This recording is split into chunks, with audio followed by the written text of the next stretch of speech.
মাটিগুলোর একজন সরাই দেয়, কোন একজন যাও দিক যাও না স্যার সাপোর্ট ক্যাম্পে আমাদের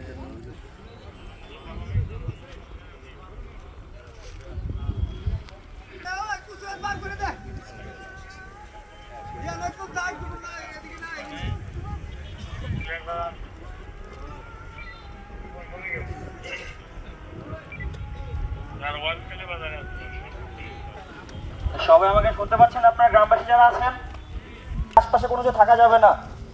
আর যখন এটা আপনাদের ব্লাস্ট করা হবে, কাইন্ডলি আপনাদের সবার কাছে রিকোয়েস্ট থাকবে সবাই মাথা ডাউন করে ফেলবেন, কারণ এটা ব্রিটিশ পিরিয়ডের একটা গ্রেনেড।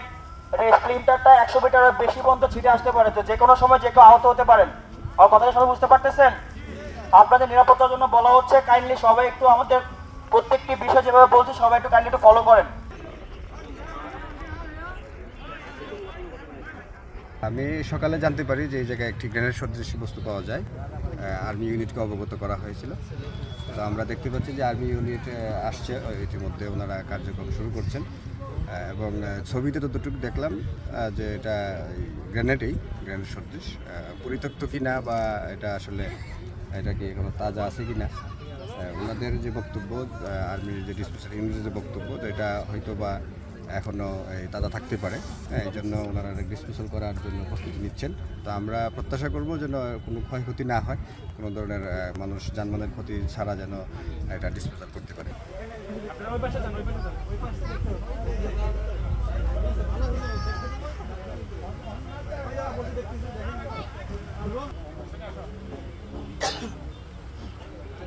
ওয়ালাইকুম আসসালাম ভাই।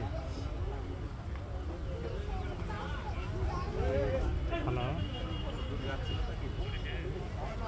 ছুটি শেষ কি আজকে আর দূরের গাড়ি? হ্যাঁ হ্যাঁ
থাকার কথা না।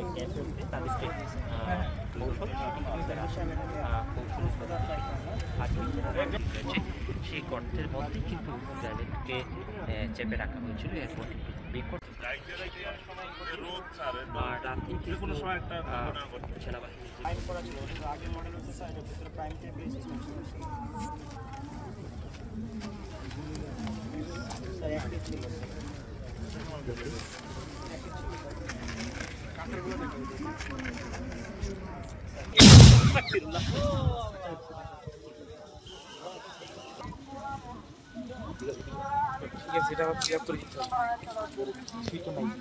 আমি গতকাল আনুমানিক সাড়ে 11টা 12টার দিকে আমি একটা মোবাইল ফোনের মাধ্যমে জানতে পারি যে বিষ্ণুপুর থানাধীন 1 নং শুল্কবাদী ইউনিভার্সিটি চালবন শাকিনে সাব্বিরের মরিচ খেতে একটা ড্যানের সদৃশ একটা বস্তু দেখা যায়। পরবর্তীতে আমাকে ফোন দেওয়ার পরে আমি সাথে সাথে এসআই মতিয়ার সহ সঙ্গীয় ফোর্স আমি ওইখানে প্রেরণ করি। ওনারা ঘটনাস্থলে আসেন, সাদৃশ্য বস্তুটি দেখতে পেয়ে আমাকে অবহিত করে। পরবর্তীতে এটা নিষ্পত্তির জন্য আমি আমার ঊর্ধ্বতন কর্তৃপক্ষকে জানাই।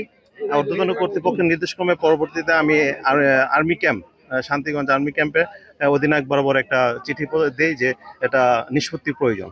সেই তৎপ্রেক্ষিতে ওনারা আমাদেরকে সাথে সাথে রেসপন্স করে এবং বিগত বলে গেছেন যে বৈরী আবহাওয়া অথবা সন্ধ্যা হয়ে যাওয়ার কারণে গতকালকে এটা করা সম্ভব হয় নাই। আজকে ওনারা এসেছেন এবং এটা ডিসপোজাল করেছেন এবং এটা বিস্ফোরিত হয়েছে।